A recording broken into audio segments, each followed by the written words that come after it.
Shalom, my friends, this is Max Joseph, and I am here because just a lot has happened in the last few weeks, and I just want to have a little discussion about it. So that means that it is time for the news. Because of COVID-19, we have had films move their release dates, pause productions, stop productions, the Globes change their eligibility rules, films are starting to go straight to streaming, just so much. So what is the future of movie theaters? What does this mean for the Oscars? Are certain films no longer in contention? Do certain films now have a better shot at being nominated than others? There are so many things to discuss, and I'm going to try and get to just a handful. But before I get into the news, please make sure you like this video and subscribe to my channel, and ding that little bell to get notified whenever I post new videos. And so, here is the news for the week. I know this is a lot to look at, but it's the best way possible to keep track of everything and follow along with what I'm saying. Obviously, so much has changed, and I have a good feeling that things will continue to change. Just looking at this lineup is insane. We have the Oscar films moving around, blockbusters pushed back, some even going to 2021, and I have a feeling there's gonna be more literally any day. So what does this all mean for the Oscars? Well, it means a lot of things. First, assuming that all of these movies still plan on being released with these dates, they may not change their film eligibility rules like the Globes did. But imagine if movies like The French Dispatch, Black Widow, Respect, and everything else that has been postponed went straight to digital instead. That would mean that the Academy would really have to consider changing those rules. And to clarify what the rules say to be eligible for the Oscars, according to the 92nd Academy Awards of Merit, Rule 2D says, for a theatrical qualifying run of at least 7 consecutive days during which period screenings must occur at least 3 times daily with at least 1 screening beginning 6 p.m. and 10 p.m. daily. It continues on in Rule 3.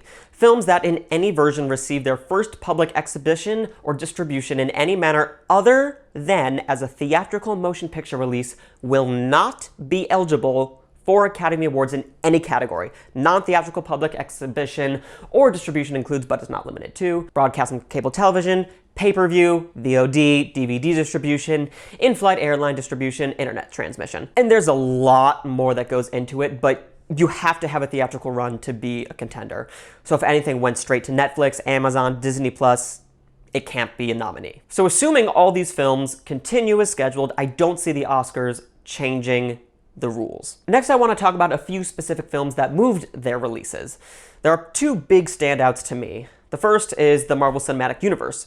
So what basically happened is that everything just moved back 1 slot. Black Widow is coming out when Eternals was supposed to come out, Eternals is coming out when Shang-Chi was supposed to come out, so on, so forth. So that means that Eternals is no longer gonna be an Oscar contender this year. I had it in my 5 for costume design, makeup and hairstyling, and the one I had it really competing in was visual effects. And without Eternals, Dune is officially the front runner for visuals by a lot. And again, this is assuming the Oscars keep their date. If they push back to, let's say, May or something, then Eternals might still be in the running. But assuming it is still happening when it's scheduled, Eternals will be for 2021. This also means that Kevin Feige is not planning on moving Black Widow or any of the upcoming feature films straight to Disney+. I think that the decision to keep Black Widow in theaters was the smart move financially, but also, almost more importantly, it helps movie theaters stay in business. As much as I'd love to see the movie tomorrow, I'd rather experience it in the theater at a later date. It will help keep theaters alive, and I'll get to that at the end. But the biggest Oscar-y film to reschedule for me is The French Dispatch.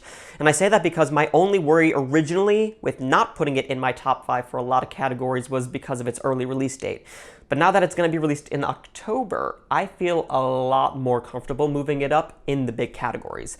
And October is a very good month to release a big Oscar movie, especially in this last decade. And some people may be thinking, why is release date so important? The best way to look at it is to break down the Best Picture winners by release date. Before I break this down, the following are all US release dates. In the 2010s, 4 of the last 10 Best Picture winners were released in October. French Dispatch is now coming out on October 16th instead of July 24th.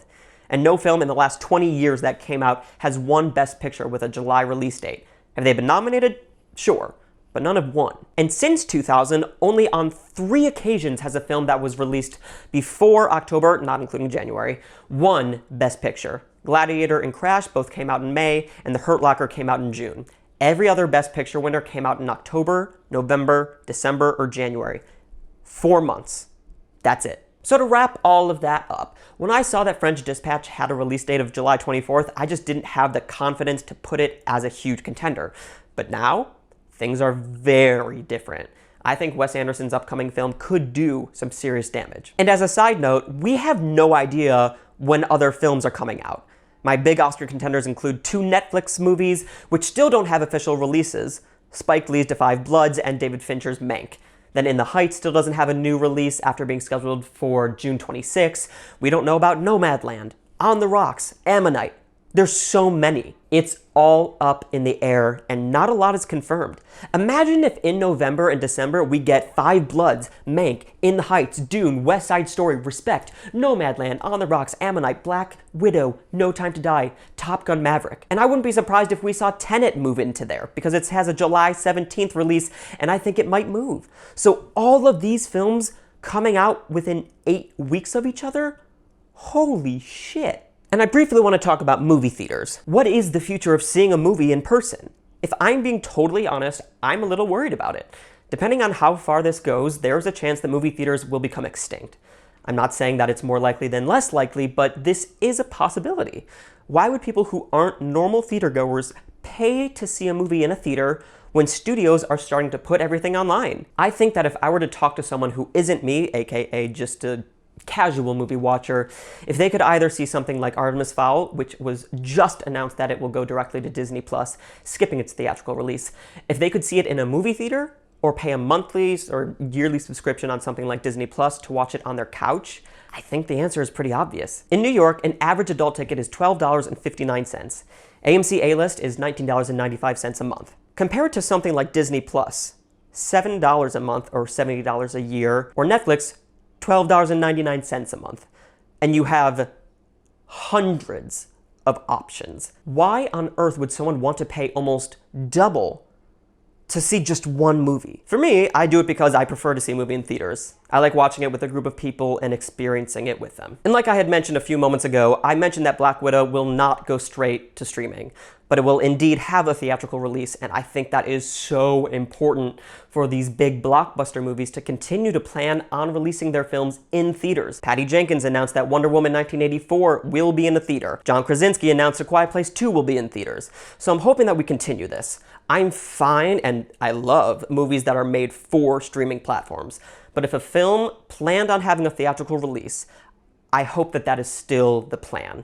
And that has nothing to do with the Oscars. That has to do with just keeping the movie theater business alive. Because there is a chance that in the next few years, it isn't an option for us. And I, for one, don't want that. But to clarify and make my position clear, I don't necessarily think this is going to happen. I just think that it's a possibility. So I urge everyone to continue to see movies in theaters if you're able to. That's all I got. And so my friends, thank you so much for watching. Please make sure to like this video, give me your thoughts in the comments, subscribe to this channel, as well as follow me on Twitter and Instagram at mjoseph492, like my page on Facebook, which is facebook.com/MaxJosephFilmPerson, and if you really love me, please consider being a patron on Patreon, where you can get patron-only content, guest interviews, giveaways, and lots more. You can even give me a film to review, a 10th of the month top 10 category, a ranking, or a song to sing, and that video will be dedicated to you. Shalom, my friends.